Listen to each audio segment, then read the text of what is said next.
स्वागत है आपका अदायु लॉग्स में। ये हम चर्चा करते हैं मानसिक स्वास्थ्य के विषय में। हमने पिछले एपिसोड में बात करी बाइपोलर 2 डिसऑर्डर के बारे में। हमने जाना हाइपोमेनिया क्या होता है। बाइपोलर 2 के सिम्टम्स के बारे में और जानकारी के लिए click on the link below. आज हम बात करेंगे कॉजेज और ट्रीटमेंट। ज़्यादातर मेंटल एलिमेंट्स में एक बायोसाइकोसोशल मॉडल होता है। बायोलॉजिकल यानी genetics, neurological aspects, neurological pathways, हमारा न्यूरोट्रांसमीटर इम्बैलेंस और अदर फैक्टर्स। ये एक बायोलॉजिकल एस्पेक्ट जो हमारे कंट्रोल में नहीं है। साइकोलॉजिकल एस्पेक्ट जो हमारा पर्सनालिटी किस तरह से है, हमारे अर्ली एक्सपीरियंसेस क्या हैं, हमारा कॉग्निटिव एस्पेक्ट क्या है, हम सोचते कैसे हैं, हमारा स्किल सेट क्या है, और एनवायरनमेंट यानी हमारी जो वर्क प्लेस, हमारा घर, हमारी सपोर्ट सिस्टम, स्कूल। सो ये जो 3 एस्पेक्ट हैं, इन 3 के कॉम्बिनेशन से कोई भी इलनेस आती है। और ट्रीटमेंट भी बायोसाइकोसोशल होता है। बायोलॉजिकल जिसमें हम दवाइयाँ यूज़ करते हैं, साइकोसोशल में हम काउंसलिंग, थेरेपी, फैमिली सपोर्ट, इन चीज़ों के बारे में इलाज करते हैं।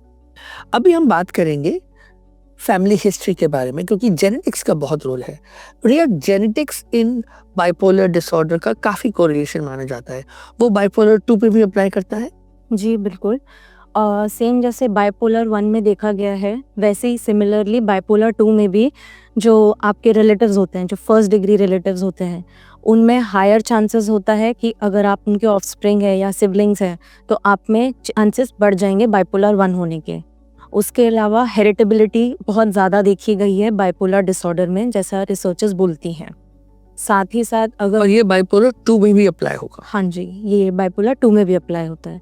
और साथ ही साथ जैसे जो ट्विन्स होते हैं, तो जो आइडेंटिकल ट्विन्स हैं उसमें हायर चांसेस होते हैं, दैट इज 50% बोला जाता है कि हायर चांसेस होते हैं नॉन आइडेंटिकल ट्विन्स है। So going on to re-emphasize the fact that from a heredity point of view there is a significant correlation. जी, इसके और आगे बात करें, so basically that emphasizes on the fact that heredity का significant role है।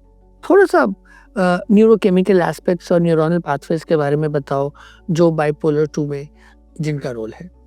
जी, chemical imbalance जो generally हमारे brain में केमिकल्स होते हैं, जैसे कि सेरोटोनिन, डोपामिन, गाबा, ग्लूटामेट, ये सब केमिकल्स होते हैं जो हमारे ब्रेन के रेगुलेशन में हेल्प करते हैं।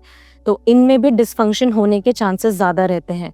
साथ ही साथ न्यूरोनल पाथवेज का डिसरप्शन भी हो सकता है, जैसे कि जो आपके स्ट्रक्चरल ऑर्गन्स होते हैं ब्रेन के, जैसे लिम्बिक सिस्टम हो गया, तो वो सब भी डिसफंक्शनल हो जाते हैं, जिसके कारण ये एपिसोड्स आने के चांसेस ज़्यादा रहते हैं। So which also means कि if I have a bipolar condition, it's not because there is a problem with me, it's an illness. ये बात बताइए कि जैसे हमने बात करी लिम्बिक सिस्टम की बात करी, हमने न्यूरोट्रांसमीटर्स की बात करी, बट क्योंकि मूड स्टेबलाइजर्स यूज होते हैं और कुछ मूड स्टेबलाइजर्स एंटी कन्वल्सेंट्स भी हैं, सो ये एंटी कन्वल्सेंट्स जो सीजर डिसऑर्डर में काम करते हैं वो मूड डिसऑर्डर्स में भी काम करते हैं। ये इसके बारे में बताओ सचिन।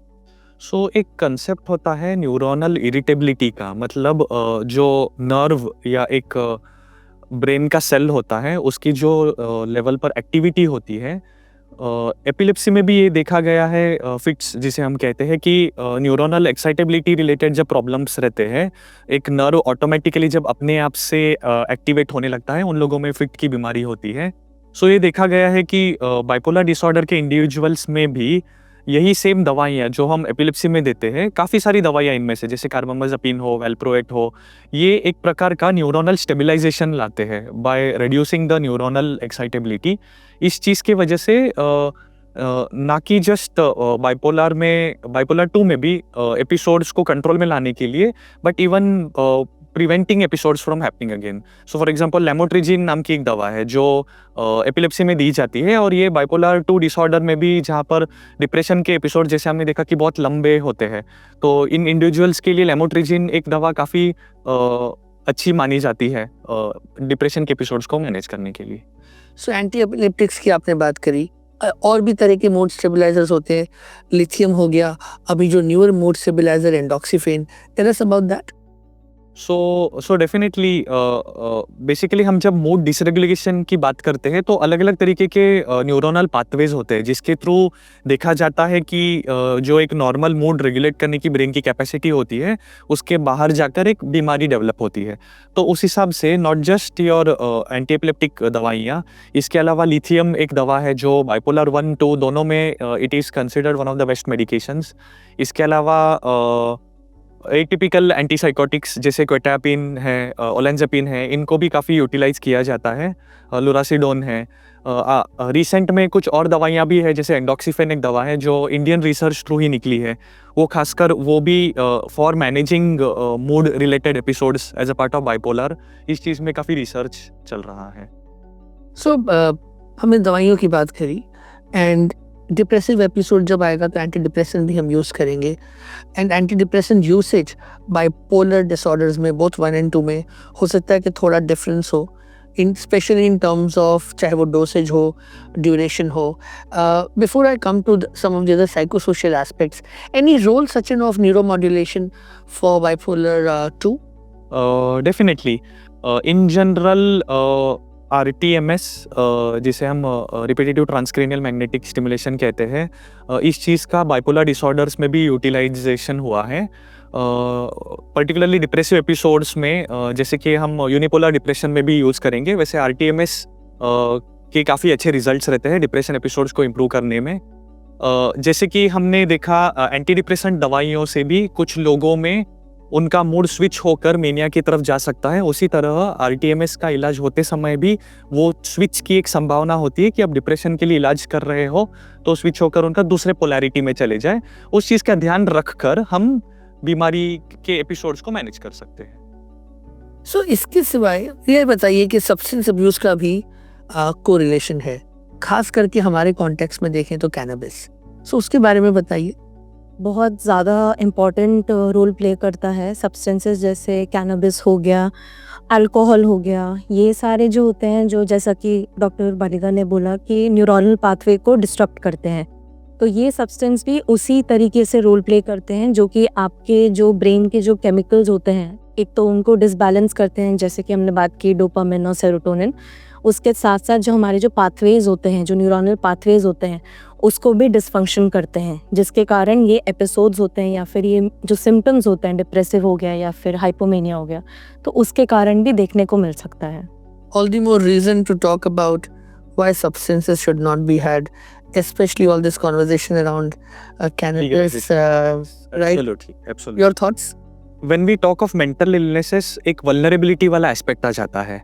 100 लोग वो चीज़ को लेंगे लेकिन 100 के 100 लोगों को वो चीज़ नहीं होगी, लेकिन जिसका ब्रेन वल्नरेबल है, जिसके फैमिली में मानसिक बीमारियों की हिस्ट्री है, जो ससेप्टिबल है इन चीज़ों को होने से, उन्हें लॉन्ग टर्म यूजेज ही नहीं, even single time usage of cannabis या अलग तरीके के नशों से वो बीमारी ट्रिगर हो सकती है। उसके अलावा अगर ऐसे लोग हैं जिनमें ये बीमारी ऑलरेडी पहले से एग्जिस्ट करती है, ऐसे लोगों में जिनको दवाई का इलाज चल रहा है लेकिन साइड बाय साइड नशा भी चल रहा है, ऐसे केसेस में दवाइयों का इफेक्ट नहीं आता है या कभी कभी दवाइयों की मात्रा ज़्यादा लगती है या काफ़ी समय बीमारी कंट्रोल में रहने के बावजूद नशा करने की वजह से नए दौरे ट्रिगर हो सकते हैं। So that's why it becomes a very complex situation जहाँ पर हम mental illness and side by side नशा किसी प्रकार का चल रहा है, particularly cannabis in the context of bipolar disorder. True. Lifestyle की भी हम बात करते हैं, उसमें एक तो सब्सटेंसेस का रोल आ गया, लेकिन स्ट्रेसफुल लाइफ सिचुएशंस, हमारे कुछ ऐसे significant stressors which can act as precipitators या चेंजेस इन लाइफ जो होती हैं, हमारे इंटरपर्सनल एस्पेक्ट्स, उनका जो कोरिलेशन है both in the context of bipolar 2 disorder, और उसमें क्या इंटरवेंशन करना चाहिए from a therapeutic point of view, उसके बारे में बताओ। जैसे कि स्ट्रेसफुल लाइफ सिचुएशंस में हो सकता है कि बचपन में कोई अब्यूज़ की हिस्ट्री हो या ट्रॉमेटिक इवेंट रहा हो आपकी लाइफ में, तो उसके कारण भी ये चीज़ प्रीडिस्पोज हो सकती है आपको बाइपोलर 2 होने की। सो स्ट्रेसफुल लाइफ सिचुएशंस में आपका जैसे माल ट्रीटमेंट हो गया, अब्यूज़ हो गया, तो ये भी चीज़ें प्रीडिस्पोज कर सकती हैं आपको हाइपोमेनिया या फिर depressive symptom, that is bipolar 2 के लिए। तो ये कुछ सिचुएशंस हैं जो आपकी लाइफ लॉन्ग आपको वल्नरेबल बना देते हैं, जैसे डॉक्टर बालिका ने कहा कि ये आपको बहुत ज़्यादा वल्नरेबल बना देते हैं to predispose into bipolar 2. But changes in life, interpersonal stresses at workplace, difficult situations, बिल्कुल all of them also have a role to play in terms of precipitating an episode, right? So what are the therapeutic aspects? What kind of psychological work that needs to be done in the context of adjustments to stresses in life? सबसे पहले तो we need to identify what are triggering factors, like what are triggers which are increasing और which are precipitating the symptoms. So पहले हमें वो चीज़ें identify करनी होती है थेरेपी में. उसके साथ साथ जो एक्यूट सिम्टम्स हैं, other than medications, we also have to focus on जो सिम्टम्स हैं, जैसे डिप्रेसिव एपिसोड्स के, जैसे होपलेसनेस है या फिर वर्थलेसनेस है, और हाइपोमेनिया में फ्लाइट ऑफ आइडियाज़ हैं, बहुत ज़्यादा रेसिंग थॉट्स हैं, तो उसको कैसे मैनेज करना है. तो we focus on therapy in both the terms कि ट्रिगरिंग फैक्टर्स क्या हैं और उसके जो एक्यूट सिम्टम्स हैं उसको कैसे मैनेज करना है. सो सचिन, जब हम ट्रीटमेंट की बात करते हैं तो लाइफस्टाइल, साइकोलॉजिकल इंटरवेंशन और फैमिली वर्क, तीनों चीज़ों का रोल है. क्योंकि कई बार जब हम मेडिकल ट्रीटमेंट की बात करते हैं, बीमारियों की बात करते हैं, तो थोड़ा बायोलॉजी की हम ज़्यादा बात कर लेते हैं, दवाइयों की ज़्यादा बात करते हैं. बट ये फैक्ट है कि जब तक कंबाइंड ट्रीटमेंट नहीं होगी, विच मीन साइकोसोशल और मेडिकल ट्रीटमेंट नहीं होगी, we won't get the kind of result that we want. So इसके बारे में if you can help us understand in that context of the biopsychosocial aspect related to treatment also for bipolar 2. बिल्कुल. In fact not just bipolar, अगर हम इन मानसिक बीमारियों के बारे में इन जनरल देखेंगे, one of the most important reasons जहाँ पर एक व्यक्ति को बीमारी का दौरा आकर ठीक होने के बाद दोबारा दौरा आता है, वो होता है घर का एटमॉस्फेयर. काफ़ी बार ये होता है कि घर के एटमॉस्फेयर में जो स्ट्रेसेस चल रहे हैं और एल्स वर्क प्लेस में जो टेंशन चल रही है, लाइफ में क्या बाकी की दिक्कतें चल रही है, इन सिचुएशंस के वजह से भी एक प्रकार का स्ट्रेस निर्माण होने की वजह से बीमारी के दौरे आते हैं. पुअर लाइफस्टाइल चॉइसेस जिसकी वजह से पर्टिकुलरली बाइपोलर के हिसाब से अगर हम कहेंगे तो sleep becomes a very important thing. तो रात की नींद अगर ठीक ठाक हो नहीं रही है, स्लीपिंग हैबिट्स बहुत ख़राब चल रहे हैं, इन चीज़ों की वजह से भी बीमारी के दौरे, बी इट डिप्रेशन ऑल्सो और hypomania also, can get triggered. Poor lifestyle choices in the form of substance, की नशा करने की आदत है, इन चीज़ों को भी हमें देखना पड़ता है. सो एक बार मेडिकेशन से एक व्यक्ति को हम बीमारी के दौरे से निकालें, उसके बाद इट बिकम्स वेरी इंपॉर्टेंट कि हम ये सारे सिचुएशंस को इवेल्युएट करें. एंड वन सबसे important thing, particularly because in चीज़ों में जैसे आपने कहा बायोलॉजी और मेडिकेशंस का रोल नहीं है, that is the persons personality and is coping strategies.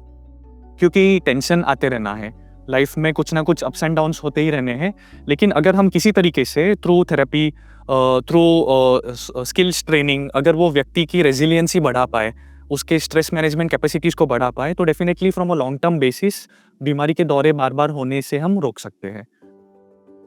हमने आज बात करी बाइपोलर 2 डिसऑर्डर की ट्रीटमेंट के बारे में, और हमने समझा कि ज़्यादातर मानसिक बीमारियों के इलाज में सिर्फ दवाइयाँ नहीं, साथ में psychological work, role of family, support system, lifestyle, इनका भी रोल है.